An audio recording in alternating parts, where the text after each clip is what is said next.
Bonjour frères et sœurs en Christ. Avez-vous déjà dit « c'est trop tard pour moi », trop vieux, trop cassé, trop stérile? L'évangile d'aujourd'hui nous emmène dans le temple avec Zacharie. Il prie depuis des années, mais il n'y croit plus. Quand l'ange Gabriel lui annonce l'impossible, un fils, Zacharie doute. Résultat, il perd la parole. Parfois, Dieu doit nous réduire au silence pour que nous arrêtions d'argumenter avec nos limites et que nous commencions à voir sa puissance. Aujourd'hui, découvrons comment Dieu efface notre honte quand tout semble fini. Première lecture. Lecture du livre des Juges. En ces jours-là, il y avait un homme de Soréa, du clan de Dan, nommé Manoah. Sa femme était stérile et n'avait pas eu d'enfant. L'ange du Seigneur apparut à cette femme et lui dit : « Tu es stérile et tu n'as pas eu d'enfant, mais tu vas concevoir et enfanter un fils. Désormais, fais bien attention. Ne bois ni vin ni boisson forte et ne mange aucun aliment impur. Car tu vas concevoir et enfanter un fils. Le rasoir ne passera pas sur sa tête, car il sera voué à Dieu dès le sein de sa mère. C'est lui qui entreprendra de sauver Israël de la main des Philistins. » La femme s'en alla dire à son mari : « Un homme de Dieu est venu me trouver. Il avait l'apparence d'un ange de Dieu tant il était imposant. Je ne lui ai pas demandé d'où il venait et il ne m'a pas fait connaître son nom. Mais il m'a dit : « Tu vas devenir enceinte et enfanter un fils. Désormais, ne bois ni vin ni boisson forte et ne mange aucun aliment impur, car l'enfant sera voué à Dieu dès le sein de sa mère et jusqu'au jour de sa mort. » La femme enfanta un fils et elle lui donna le nom de Samson. L'enfant grandit, le Seigneur le bénit et l'Esprit du Seigneur commença à s'emparer de lui. Parole du Seigneur.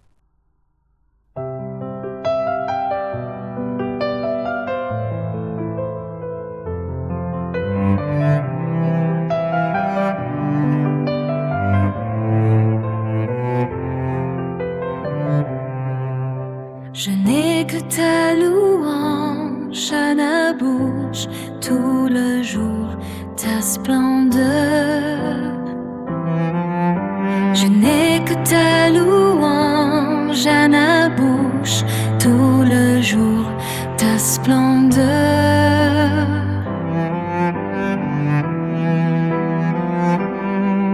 En toi, Seigneur, j'ai mon refuge, garde-moi d'être humilié pour toujours.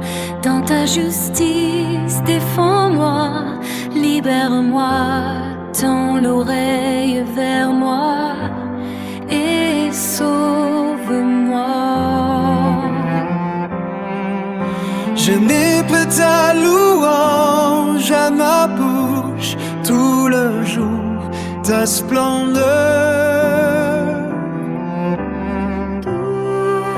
Je n'ai que ta louange à ma bouche tout le jour, ta splendeur.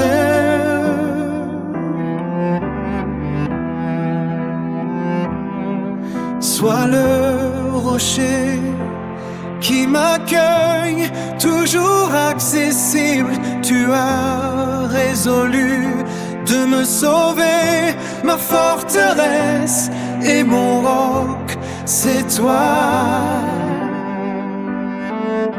Je n'ai que ta louange à ma bouche tout le jour, ta splendeur.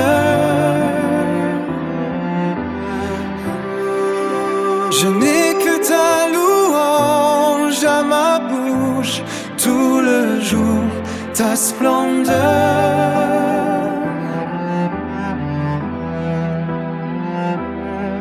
Seigneur mon Dieu, tu es mon espérance, toi, mon soutien dès avant ma naissance. Tu m'as choisi dès le ventre de ma mère, tu seras ma louange toujours. Je revivrai les exploits du Seigneur en rappelant que ta justice est la seule. Mon Dieu, tu m'as instruit dès ma jeunesse. Jusqu'à présent, j'ai proclamé tes merveilles. Je n'ai que ta louange à ma bouche tout le jour, ta splendeur. Je n'ai que ta louange à ma bouche tout le jour, ta splendeur. Je serai ma louange à ma bouche tout le jour, ta splendeur. Je n'ai que ta louange à ma bouche tout le jour, ta splendeur.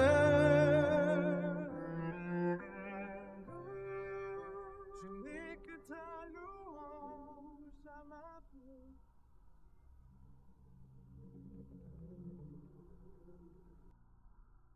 Évangile de Jésus-Christ selon saint Luc.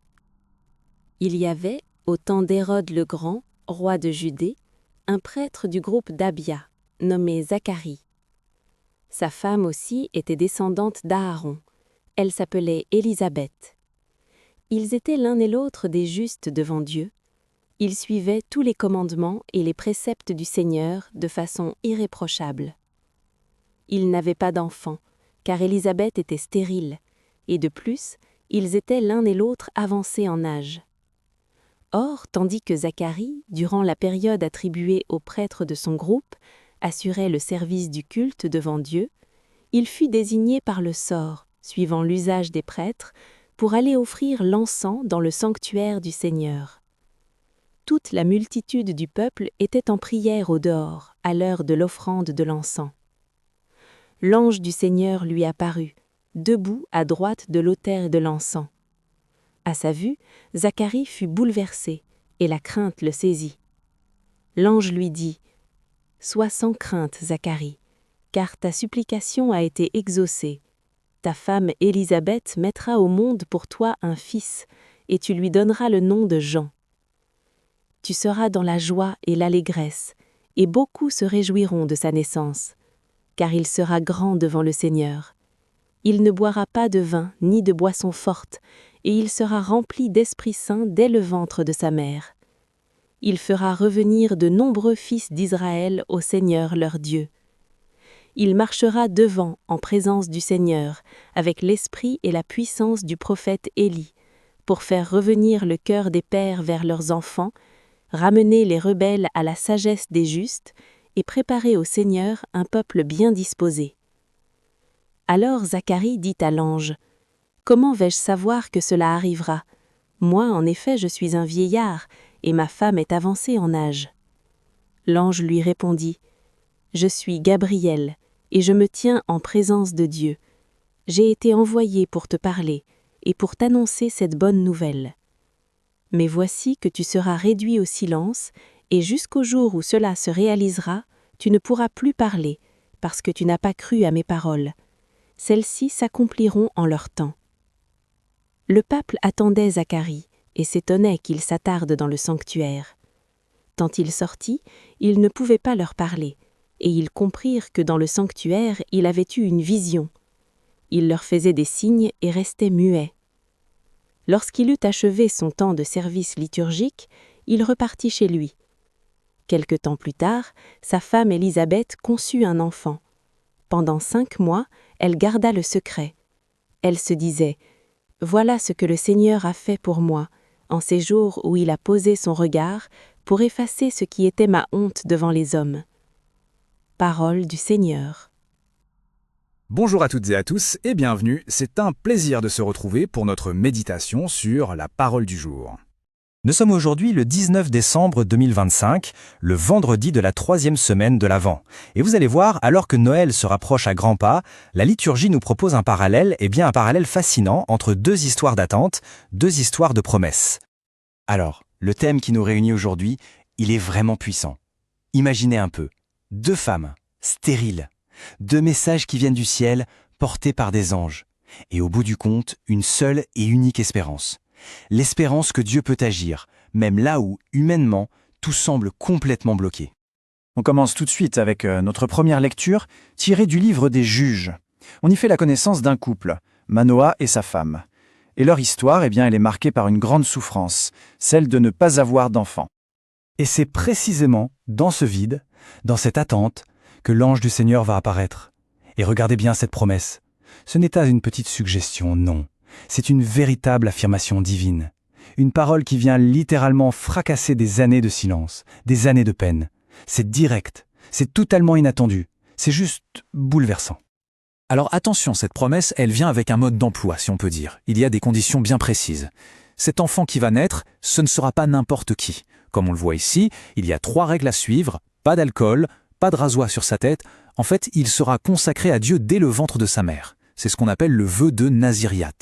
Des signes extérieurs, oui, mais qui montrent une consécration intérieure totale. Et voilà, on arrive au cœur du sujet. Le but de cette naissance incroyable, ça dépasse de loin le simple bonheur d'un couple. Non, l'enjeu est bien plus grand. Il s'agit de commencer à sauver tout un peuple.